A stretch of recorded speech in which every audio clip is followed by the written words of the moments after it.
देश प्रदेश की सभी ट्रेंडिंग न्यूज अब सीधे आपके मोबाइल पर। अभी सब्सक्राइब करें और बेल आइकन दबाना ना भूलें। लोकसभा में नागरिकता कानून और एनआरसी को लेकर बहस चल रही थी। विपक्षी जमकर हंगामा कर रहे थे। इसी बीच सरकार का पक्ष रखने के लिए खड़े हुए एनडीए से सांसद चिराग पासवान। देखिए उन्होंने किस तरीके से विपक्षियों की हेकड़ी निकाल दी। सर, इस संसद में मौजूद तमाम हर एक सांसद को पूरी तरीके से उनको इस बात की इजाजत है कि वो यहाँ पर सरकार की नीतियों का अपने अपने हिसाब से वो आंकलन करें। पर एक बात को सर मैं बहुत विनम्रता से और प्रमुखता से मैं कहना चाहूंगा कि अभिव्यक्ति की आजादी का मतलब देश विरोधी ताकतों की आवाज बनना कतई नहीं हो सकता है। बोलने की आजादी का मतलब विभाजनकारी तत्वों की आवाज बनना सर कभी नहीं हो सकता है। पर हकीकत यह भी है सर कि जहां इस कार्यकाल में एक के बाद एक लंबित पड़े हुए विवादित मसले जिसके ऊपर निरंतर राजनीति होती रही, चुनाव होते रहे, धारा 370 की बात हो, 35A की बात हो, या राम मंदिर का मुद्दा हो, या फिर असम में इतना बड़ा मुद्दा, जब मैं बचपन से मैं इस बात को सुनता आ रहा हूं, बोरोलैंड का इतना बड़ा विषय वहां पर चल रहा था।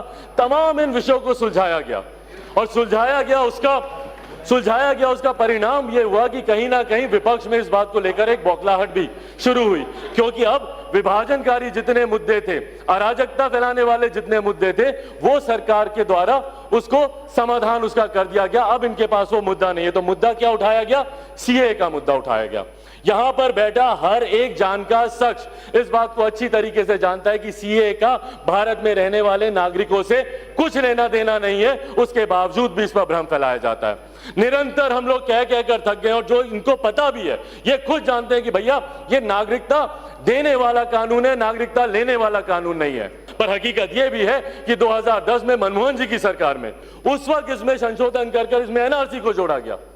एनआरसी का प्रावधान उस वक्त लाया गया और उसको मैंडेटरी किया गया। तो उस वक्त तो किसी ने आवाज नहीं उठाई, उस वक्त किसी की चिंताएं नहीं जागी। पर अब क्योंकि वापस से तमाम विवादित मुद्दे खत्म हो गए हैं, तो किसी तरीके से विभाजनकारी राजनीति हम लोगों को करनी है, हिंदू मुसलमान में समाज को बांटना है, तो भैया सीए का विरोध करें। क्यों? क्योंकि इसमें मुसलमान नाम नहीं जोड़ा गया। ये 3 ऐसे देशों के माइनॉरिटीज को कानून को नागरिकता देने का ये कानून है, वहां के अल्पसंख्यक समुदाय के लोगों को नागरिकता देने का कानून है। पर उसके बावजूद भारत में रहने वाले अल्पसंख्यक समाज के लोगों को जिस तरीके से इसमें भ्रमित किया जा रहा है, उनको भड़काया जा रहा है, और मासूम है वो, हकीकत है सर, मासूम है वो।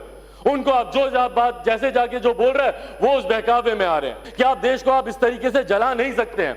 और सर इतिहास देखिएगा, हाथ कंगन को आरसी क्या सर, साल 2 साल 3 साल में पता चल जाएगा कि किसकी नागरिकता छीन ली। पर उस वक्त जब यह बात स्पष्ट होगी कि इस कानून से किसी की नागरिकता नहीं गई, तो उस वक्त इतिहास इन लोगों को और ऐसे राजनीतिक दलों को और ऐसे राजनीतिक नेताओं को कभी माफ नहीं करेगा जिन्होंने देश में आगजनी और अराजकता का माहौल बनाया। सर एनपीआर की बात है, एनपीआर में हम लोगों की भी चिंता है। हम लोग गए थे गृह मंत्री जी से, हम लोगों ने बात की, उसमें 1-2 ऐसे प्रावधान है जिसको लेकर हम लोगों की भी चिंता है। हम लोगों ने बात की, उन्होंने पूरी तरीके से उसको स्पष्ट किया। उन्होंने तो यहां तक भी बोला कि उसके बाद भी अगर किसी को इस बात की शंका होती है कि भैया कोई डाउटफुल लिस्ट बन रही है, तो हम लोग फॉर्म के नीचे लिखने को भी तैयार हैं कि कोई ऐसा कॉलम जो कि नहीं भरा गया या उसमें जानकारी नहीं दी गई है, तो इसकी वजह से आपको किसी डाउटफुल लिस्ट में नहीं डाला जाएगा। मैं तो विपक्ष के साथियों से आग्रह करूंगा, बना लीजिए एक अपना प्रतिनिधिमंडल, चलिए होम मिनिस्टर के पास जाइए, वहां पे जाकर उनसे बातचीत कीजिए, जितने अपने प्रश्न उसका हल लीजिए। सड़क पर आप राजनीति कर रहे हैं, संसद आप चलने नहीं देते, यहां पे आप हंगामा करते हैं। चलिए ना होम मिनिस्टर के पास, मैं लेके चलूंगा, मैं जिम्मेदारी लेता हूं। चलिए होम मिनिस्टर के पास चल के हम लोग बात करते हैं, जितने आपके प्रश्न हैं उनका जवाब आप उनसे ले लीजिए। उसके बाद भी अगर आपको लगता है कि कहीं कुछ गलत हो रहा है तो कीजिए हंगामा। एनआरसी का लेके आपने बिना मतलब के आपने हुआ मना बचाया हुआ है। हमारे प्रधानमंत्री बोल चुके हैं, भैया हेड ऑफ द गवर्नमेंट है हमारे प्रधानमंत्री, मेरा विश्वास है हमारे प्रधानमंत्री पर। जब एनआरसी अगर आएगा, अगर आपको कोई दिक्कत है तो उस वक्त आप कीजिएगा ना जो विरोध, बट इन एंटीसिपेशन कि एनआरसी आएगा तो ऐसा हो जाएगा, नागरिकता छीन ली जाएगी।